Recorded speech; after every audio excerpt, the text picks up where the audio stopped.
I entered the building at 8:57, 3 minutes before the interview. The lobby was cool, filled with the scent of coffee and some expensive air freshener that couldn't mask the nervous energy in the air. Candidates with perfect hairstyles, shiny portfolios, and crisp resumes in hand were everywhere. I could feel eyes turning toward me. Sneakers. Yes, old white sneakers with worn out toes. Jeans, nothing special. Jacket, a bit wrinkled because I'd folded it on my lap on the metro. No makeup, not a single branded item, no gloss, no glam. Just me and my modest resume, which read work experience, janitor, 8 years. Excuse me, are you sure you're here for the interview? Asked the girl at the reception, unable to hold back.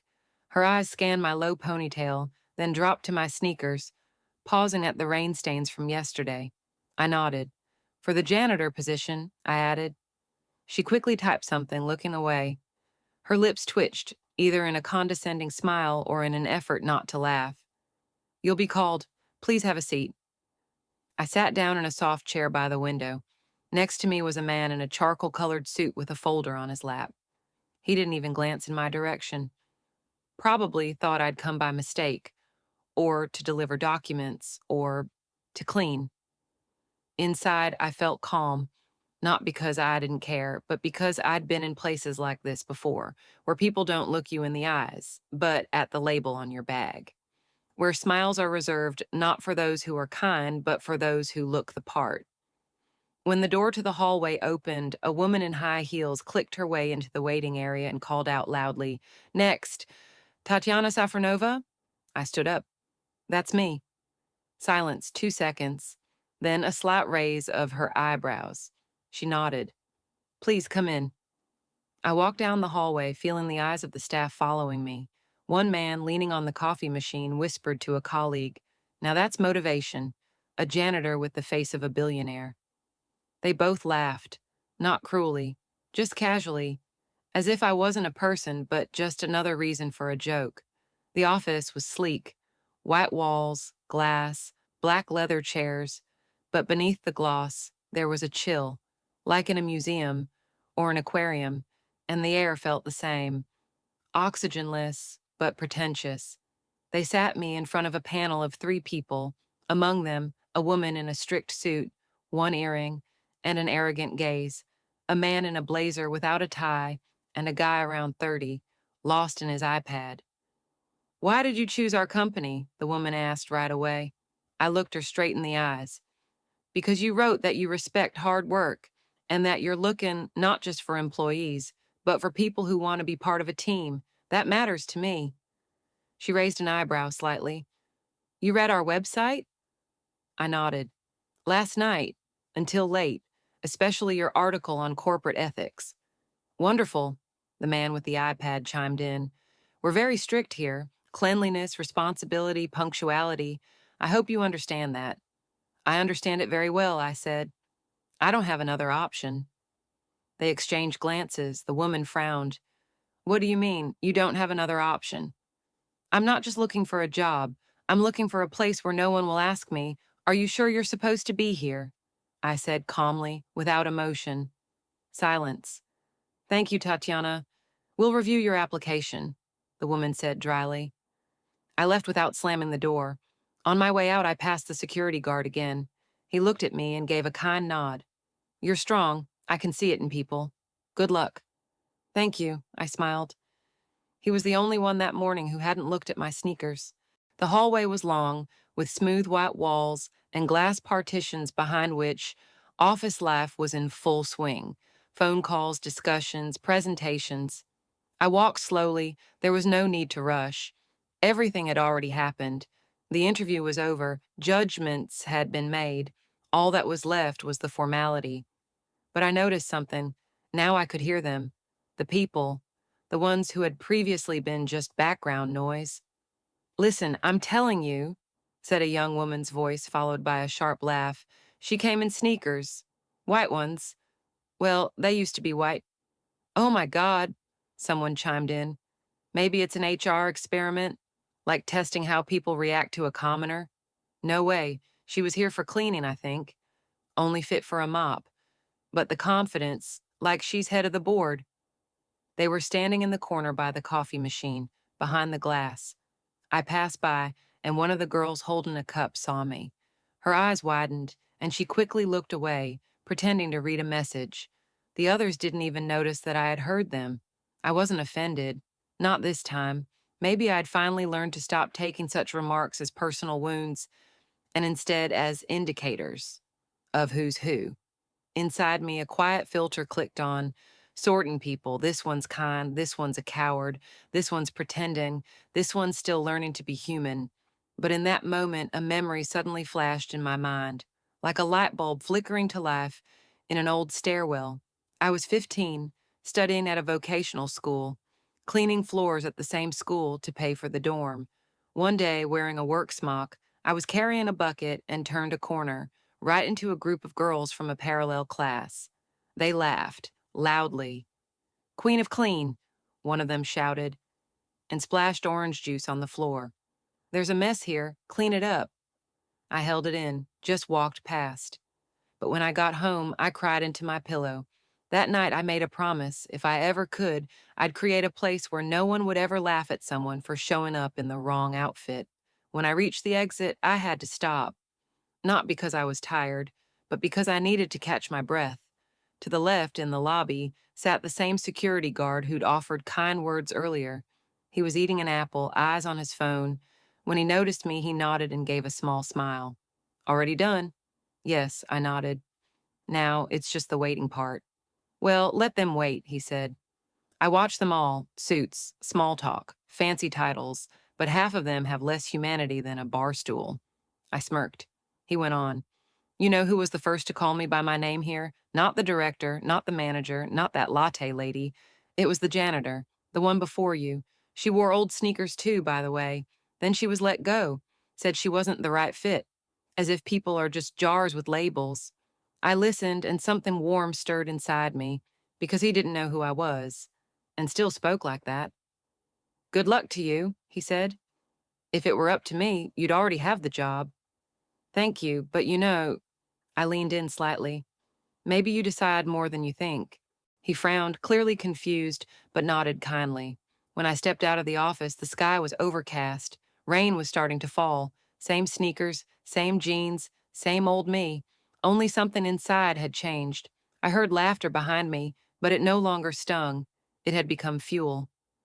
I walked down the wet pavement, feeling a warm, quiet flame begin to glow in my chest. In 3 days, I'll be back, but not as a candidate, as the owner. 3 days later, I returned. No invitation, no warning, and still no new clothes.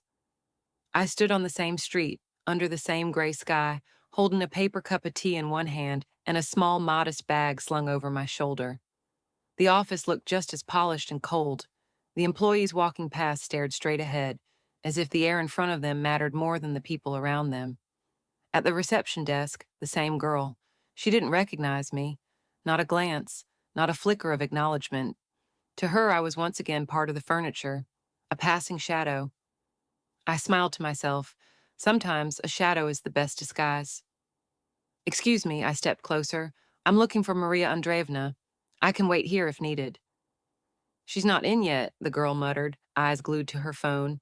"Usually gets here by 11. "Perfect, I'll wait." "This isn't a waiting area," she added sharply. "You need a pass to be here." I nodded and walked into the lobby toward that same window-side chair. Comfortable, I knew it by feel. It creaked slightly on the left side. The security guard was back in his place. When he saw me, he stood up. Wait a sec. We've met before, haven't we?" "Yes," I smiled. I decided to come again. Thought maybe there's still a job for me here. "Ah." He sat back down. "You've got that look, director. Not many people do. Most either shift their eyes or strut around." "I'm just observing," I said honestly. "Listening." "You know," he said, "you're wasting your time coming here as a cleaner. Turnover's crazy, people come and go. Management's rude, pays a joke. And you don't belong here. Doesn't suit you." "And you?" I asked. He chuckled, took a bite of his apple. "Me? I used to work at a power plant, quit when my grandson was born, wanted to be closer to home. Got this job thinking it'd be calm, structured, but this place, dust under the rug. You don't see it until you lift the rug. People smile to your face and sharpen knives behind your back. I pulled out another cup of tea from my bag and handed it to him. Do you drink green tea? He took it, surprised. I do, just. Who carries tea around with them? I do. Just in case I meet someone worth talking to. He looked at me for a long moment, then nodded. You're not who you say you are you? I took a sip without answering. Well, he said, let that be your secret, but if you ever feel like sharing, I've always got tea. We sat like that for 20 minutes. I watched the employees walk by, watched who greeted whom, with what kind of smile, who tossed paper into the bin, and who missed on purpose, who thanked the cleaning lady, and who looked through her like she was glass. During that time, I drank 3 cups of tea. One was mine, the second with the security guard, the third with the cleaner, Lena. She came into the lobby for a minute, leaning on her mop, tired. I offered her tea, and for the first time that day, she smiled. You don't work here, do you? She asked. Not yet, I replied, but maybe soon. I hope you won't be like them. To them, we're just dust underfoot. As long as we don't get in the way, we're acceptable. She walked off, and something clicked inside me. Not out of anger, but understanding. I had found the right place. By the 5th cup of tea, I knew this place can change, but not from the top down, from the inside out. That day, I stayed in the building longer than I'd planned. Too many observations, too many small details I couldn't ignore. People are like windows in a city at dusk. Each holds its own story. Some are veiled behind curtains, some glow brightly, others flicker dimly. And only by coming closer can you see what's really inside. I moved quietly across the 2nd floor, like a shadow. At the end of the hallway, there was a glass-walled room, a meeting space. On the door hung a plaque. HR strategy discussion. I hadn't meant to eavesdrop. Honestly, I was just looking for the restroom. But the voices from behind the glass stopped me in my tracks. I'll say it again. These aren't people. They're a resource. A man's voice, harsh, commanding, annoyed. But Sergei Vladimirovich, came a woman's voice, uncertain and soft. We're talking about employees. Exactly, cannon fodder. They come in, do their time, and leave. No need for babying. If you want to tank your KPIs, go ahead and run support groups. Just don't whine about high turnover afterward. It hit me in the chest like a punch. I froze by the wall, holding my breath. Cleaners, security, interns, he continued unabashed. They're disposable. The only thing that matters is they don't get in the way of real work and don't show up with their little sob stories. Grandma died, Kat gave birth. Let them talk to a therapist back home, not to me. The woman tried to respond, but he cut her off. This is corporate discipline, not a shelter for the weak. Can't handle it? There's the door. There's a whole line waiting outside, especially those like that. What's her name? Tatiana or something? Sneakers, ponytail, face like a tired saint. Seriously, who even invited her for an interview? My ears buzzed. The air thickened. I closed my eyes for a second and could almost feel the hot flush of shame spread across my cheeks. Not because of what he said about me, but because this kind of talk was clearly normal here. We're not a charity, he snapped. This is business. The sooner you get that, the fewer mistakes you'll make in hiring. I stepped back, quietly, as quietly as I could. My heart was pounding. 2 thoughts battled in my head. Leave before they notice you. You're exactly where you're meant to be. Downstairs, near the exit, the security guard was waiting again. This time, his face was serious. He looked at me closely. You heard something, didn't you? I nodded. And what do you say? I stared out the window for a long time. People passed by. The same ones who had laughed, the ones who stayed silent, the ones who pretended everything was fine. I say this place has no chance, I said quietly.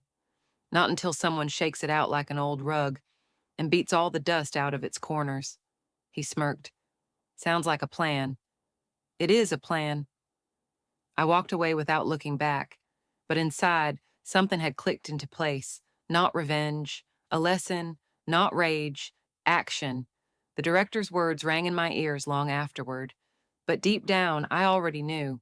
In just a few days, he'd repeat those same words to me, only this time with an apology. When I was 6, I sat in the hallway of an old municipal building on a wooden stool, chewing on a dry bun my father had given me for breakfast. He worked as a street cleaner back then, in a faded green quilted jacket with a missing button and a shovel he called his night sword. People passed by us with their noses in the air, as if neither of us existed, though he was always the first to say hello. "Don't forget, Tanya," he used to say, "whoever cleans the street is the one who greets the morning first. That means it's up to them what kind of day the city will have." Back then, I didn't fully understand what he meant, but I remembered cleanliness starts with those who make it, not those who talk about it. At school, they rarely invited my dad to parent-teacher meetings. They were embarrassed. He'd come in his old jacket and say, "My daughter's brains didn't come from inheritance. They came from effort. Don't praise me, she did it all herself." But once he did show up. I had just won a literature competition. I remember how the head teacher looked at him as if he'd dragged dirt in straight from the street. He sensed it and still smiled. "You've got a talented girl," she said dryly. "I know," he replied, "but talent isn't the most important thing. The real thing is to stay humble and never be afraid to pick up a shovel when needed." When he was diagnosed, he stayed quiet for a long time, even with me. We sat in the kitchen one evening.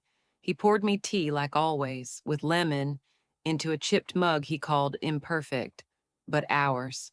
"You know, Tanya," he suddenly said, "life's like a street. You can walk it without looking back, or you can stop to sweep it, so it's easier for the ones who follow." He died in spring.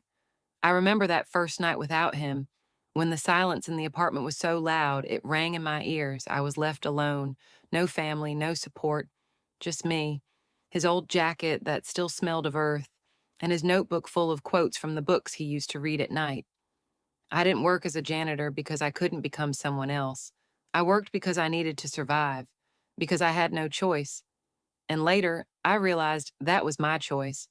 When you clean floors in a bank and no one looks at you, when people throw out their trash right past you without a glance, when they only say thank you if you do your work silently, you learn to see real people, not the ones in ties, the ones who notice if your glove has a tear.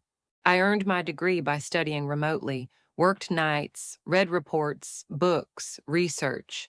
I invested my first real salary into a tiny startup, an online shop for single mothers. 3 years later, it became profitable.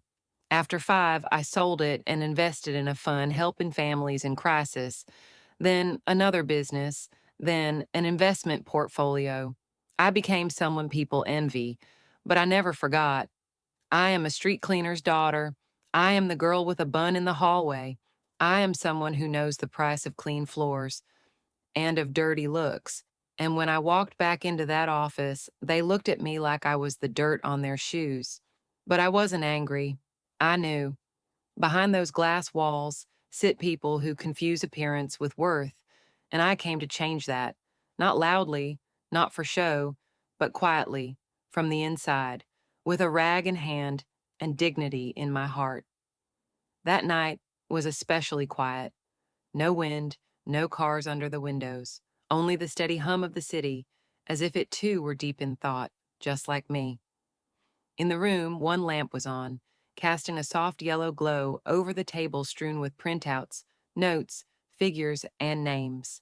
I sat in the kitchen, wrapped in an old sweater that once belonged to my father, holding a cup of chamomile tea, long gone cold, and stared into the distance. Thoughts spun in circles. Why? What for? Is it worth it? Would it just be about proving something? And to whom? To those who won't even look me in the eye? I could walk away right now. I could redirect my investments into another project. I'm a free woman. I owe nothing to anyone, but that word, knocking again and again in my chest. But faces floated into my mind, not the ones who laughed, not the ones who gossiped behind glass doors, others, completely different ones. Lena, the cleaner I gave tea to who said thank you not with her mouth but with her eyes. The security guard, with his unvarnished truths and honest words. The young guy in the cafeteria who handed a tray to an older colleague and said, At least you deserve a break. The intern girl, who whispered to me after the interview, "You reminded me of my mom. Strong, thank you for that." And I understood. I'm not here for them. I'm here for him, for the meaning he taught me to live by, for truth, for action, for the chance that even one place in this city might finally feel human. I stood up and walked to the window. The street below was dark, but across the way a single window lit up. An elderly woman was adjusting a blanket on her armchair, getting ready to sleep probably. I looked at her as if she were a sign. Yes, I could go to bed. I could forget. I could live only for myself. But my father once told me, don't live past life. Live with purpose. I sat back down and opened my laptop, began typing a letter. I poured everything into it, my conditions, my intentions, my vision of what the company could become if I took it under my wing. I titled it simply, An Offer You Shouldn't Refuse, especially from someone in old sneakers. By the next morning, that letter would land in the inboxes of the shareholders. They didn't know they once sent me a rejection for a janitor position, and they certainly didn't know I was now their last chance to save face in front of their own people. While they slept in silk pajamas, I, in a sweater with a frayed cuff, was building a system. This wasn't revenge, it was a choice, and my choice was clear. I'm staying, and I'm starting to change things.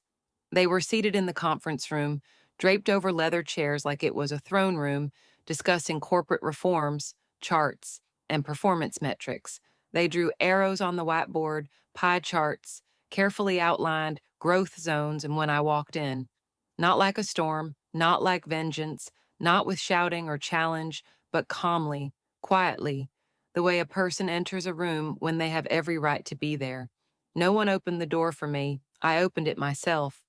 I wore the same sweater, the same simple knee-length dark skirt, and the same sneakers. I hadn't changed. I was still Tatiana Safronova, the woman they dismissed the very first minute of the interview, without listening, without seeing, without feeling. There was a second of silence. Everyone exchanged glances. The HR manager leaned toward the head of marketing and whispered, "Who let her in?" Someone in the corner mumbled, "That's the janitor, I think." And then came the voice of the security guard, calm, steady, carrying across the room. "Our janitor would like to speak with you." He didn't say it with mockery, not as a jab. He said it with respect, as if introducing something important. And in that moment, the room fell into complete silence. Not just quiet, a pause, the kind that electrifies the air. I stepped forward, placed a small folder on the table, and said, "My name is Tatiana Safronova. You know me as the candidate for a job you never took seriously. You looked at my sneakers, my clothes, my bare face, and decided I was nobody. You didn't even let me finish speaking. And you know what? That wasn't a test, it was real. I am the one you dismissed, but I'm also an investor. And more than that, as of yesterday, I became the majority shareholder of this company. The deal was finalized last night. This morning, it's officially registered." I said it without triumph, without theatrics, just as a fact. One man, the one who joked about me in the hallway, dropped his pen. The HR woman went pale. The man who called employees cannon fodder fidgeted with his tie and muttered, "This must be some kind of mistake. You can't—" I interrupted him calmly, looking directly into his eyes. "The mistake was yours, more than one, but now you have a chance to fix it. Not for me. For every person you don't see every day, the ones who clean your floors, carry your documents, brew your coffee, open your doors. I once made a promise. If I ever had the chance, I would create a place where no one would ever be laughed at for showing up in old sneakers. Well, here I am." A heavy silence hung in the air. Someone coughed awkwardly. I walked over to the whiteboard, wiped away their graphs, and wrote just 3 words: respect, simplicity, responsibility, and underneath, "Starting today, this is our new strategy. Everything else is secondary." I turned to the people who, just yesterday, had seemed like the untouchable peak of arrogance and said, "I don't need apologies, I need actions. And we'll start today. with every member of the HR department, from directors to interns, spending one full day in the technical wing, cleaning, serving tea, receiving deliveries, not as punishment, as enlightenment. I'll start with myself. And I left. No door slam, no performance, just with dignity. No one ran after me, no one called out. They stayed in their seats. For the first time, not in the lead role, but in the silence where they would finally have to hear themselves. At the entrance, the security guard was waiting. He handed me a thermos of my tea and said, "They didn't like you." I smirked. "Perfect, I'm not a candy." We sat in the lobby, and he asked, "So, are you the boss now?" I answered how I truly felt. "The boss is the one who listens. Everything else is temporary." He nodded, the kind of nod that comes not from understanding words, but from understanding truth. I took a sip of tea, and I knew this was only the beginning. The next morning, the office wasn't filled with the usual work buzz. It was thick with tension, not the kind caffeine or forced smiles could dissolve. People walked softer than usual, whispered less by the coffee machine, and those who'd confidently made sarcastic comments the day before now seemed to have lost their voices. Behind the glass partitions, invisible panic reigned. It was as if the walls themselves could hear the shift in glances, the way lips were bitten before speaking, how every word was weighed like fragile glass. I sat silently in the shared lounge, laptop on my knees, wearing the same modest clothes, observing, not celebrating. This wasn't the sweet taste of victory. It wasn't the moment to say, "I told you so." This was the kind of moment where silence screams louder than speeches, and personal thoughts become the sharpest form of punishment. I saw them glance at me, hesitating, unsure whether they should approach. The first was the receptionist. She tried to carry herself with confidence as she sat down beside me, but for a moment I noticed her fingers trembling around the cup she held. "I'd like to apologize," she said, not lifting her eyes. "I acted inhuman. I had no right to look down on you. It's how things are done here." I nodded, not like a judge, like someone who understands internal battles. She paused, looked at me again, lips pressed tight, and added softly, "I'm sorry." It didn't sound like a throwaway, "Sorry if I offended you." It was a plea for a chance to become someone new, a real, living, human "I'm sorry," not for a slip up, but for the system she once believed in. I heard more truth in those two syllables than in the dozens of explanations her managers would later fumble through. Silently, I took out a small notebook from my bag, tore out a page, and wrote something my father once told me after I was humiliated at a school assembly. "Not everyone apologizes. Those who do are already changing." I handed her the note. She read it, looked at me again. And for the first time, I didn't just see a girl behind a desk. I saw a person taking a step toward her real self. Then came the others. Some entered my office and just stood in silence. Some tried to joke, awkwardly.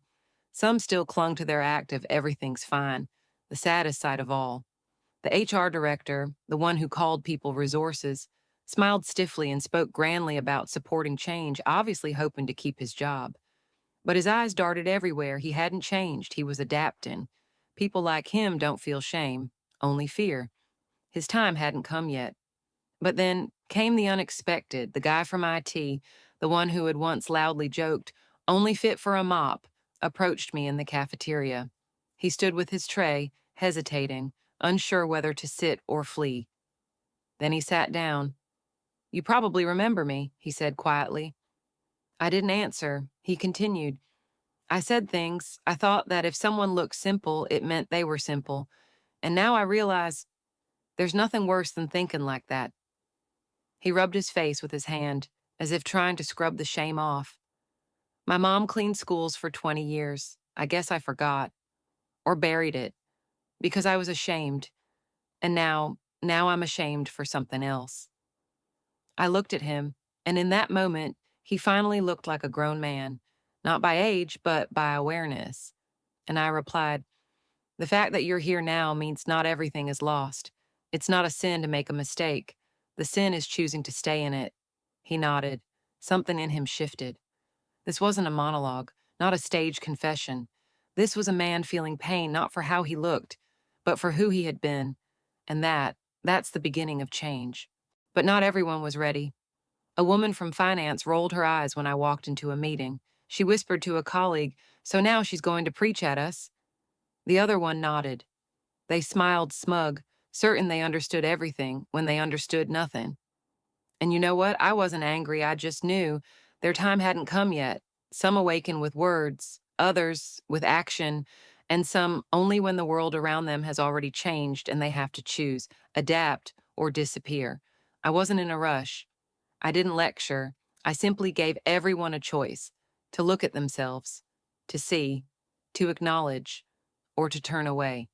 Those who choose to see move forward. The rest remain trapped in their glass boxes. But that day, I realized something essential. Change doesn't begin with orders, not with slogans, not with declarations. Change begins the moment someone, for the first time in years, has the courage to say, "I'm sorry."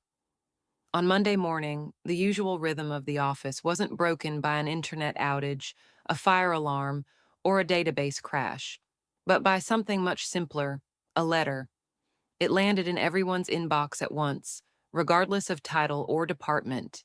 No caps lock in the subject line, no flashy attachments, no long lists of action points, just 3 paragraphs from me, with a simple, clear, and for some shocking message. As of today, our company is adopting a new policy. It doesn't concern KPIs, it doesn't affect salaries, and it won't ask you to work overtime. It concerns only one thing: how we treat each other as human beings. The first reaction? Silence, then a ripple of confusion. Some thought it was a prank or a phishing attempt. Others suspected it was some kind of corporate social experiment. But any doubts vanished when I personally walked into the marketing department and announced, "In 2 days, your entire team will spend half the day working in logistics. You'll greet the drivers, accept deliveries, sign off boxes, stand at the gates where it's windy, and where coffee will likely not be available. This is not punishment. This is perspective, a chance to see the world not from behind your desk, but from the hallway." Someone chuckled nervously. Someone dropped a pen. Someone got up and walked out. But the real change began afterwards. I introduced what we called Position Swap Day. Once a week, 2 employees would exchange roles. A designer worked the call center. An HR manager helped sort archived files in the warehouse. And one of the drivers, Nikolai, was placed in PR. They asked him to write a short bio for the internal newsletter. He wrote, "I've been driving trucks for 23 years and no one has ever said thank you. Today someone called me by name. That was unexpected." I printed that sentence out and pinned it to the wall beside the company's old Employee of the Month board. Only now, that board no longer displayed top sellers. Instead, it featured stories of kindness without instruction, help without reward. The assistant accountant who accompanied an intern to the hospital during a panic attack. Lena the cleaner who organized a donation to help bury the guard's husband. The receptionist, the same one who once looked through people, now volunteered every morning to learn and greet every new hire by name. I gave no orders. I simply showed one thing: kindness is not weakness, it's strength, the kind that needs no applause. We introduced 3 new rules. 1, every new hire must spend their first 15 minutes in the waiting area, where they were once just another candidate. 2, every manager must work 1 day a month on the ground, alongside those they once overlooked. 3, the word staff is no longer used in any document, only people. Some laughed, some grumbled, but no one could deny it. Something had shifted, email tones softened. People started saying hello in elevators. Smiles became real, not rehearsed. One employee, the same one who used to refer to cleaners only by their last names, now washed his own mug, not for show, because he understood. One day, the same woman from finance, the one who once rolled her eyes when I walked in, came up to me quietly and said, "Yesterday I walked home. Along the road there were street sweepers. I'd never really looked at them before, but yesterday I did. One of them had hands covered in deep cracks. And he was smiling. I wasn't. That was her truth, her first crack in the armor. Not everyone can say, I'm sorry, but when someone starts to see, it means they've already begun to change. A month later, the only people still staying late at the office were those who meant it, not those pretending. I never asked for love, only respect, not for myself, for everyone, because respect is what transforms a company from a machine into a living organism where everyone matters.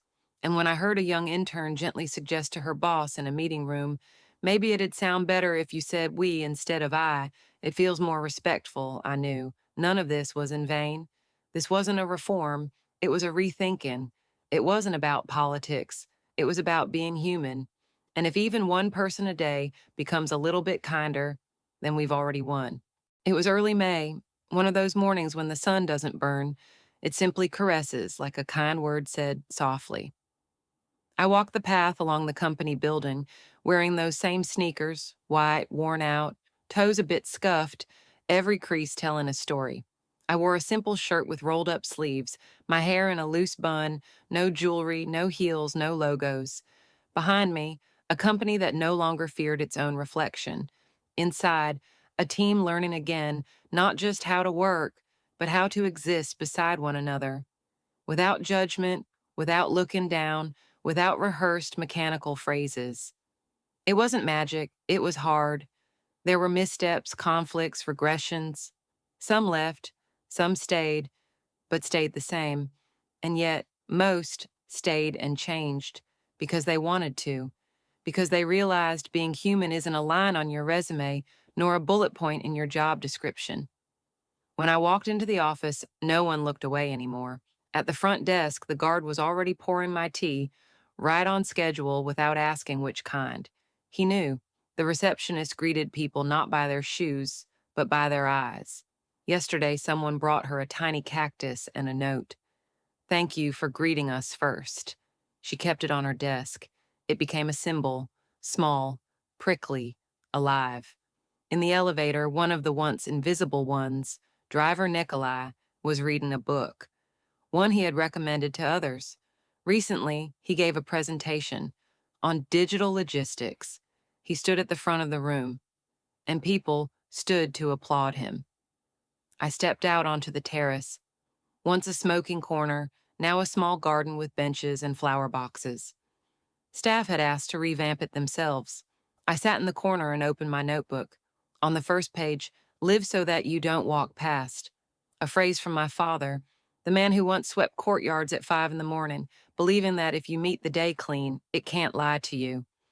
I remembered how he once told me, don't be afraid to be simple, it's the hardest thing in the world, to stay yourself when you have the chance to become anyone else. And I realized I had remained, not because I couldn't change, but because this way felt right, comfortable, honest. One day, a young girl approached me, a new hire, nervous. She held a laptop tightly, about to give her first report. She asked quietly, excuse me, are you Tatiana Safronova? I nodded. Can I ask you something? She continued. Why do you still wear sneakers? I mean, you could afford anything now. Something, I don't know, more professional? I smiled, set my notebook on my knees, and said, I wear sneakers because I can. And in that moment, the world stood still for a beat. Because it wasn't about shoes. It was about choice, about freedom, about not having to prove anything anymore, not needing to pretend, not trying to be anything but yourself. I am who I am, with hands that remember the feel of a mop and a bucket, with a heart that has been lifted from the floor more than once, with dignity that can't be sold for a bonus and won't be found on sale. That evening, I walked home on foot. The city breathed. People rushed. No one recognized me. And that was exactly how it should be. Because truly important people are like streets. You don't notice them until they become your path. And if one day someone says she was odd, wore sneakers even when she could have everything, I'll smile. Because I chose to be myself. And that is what changed everything.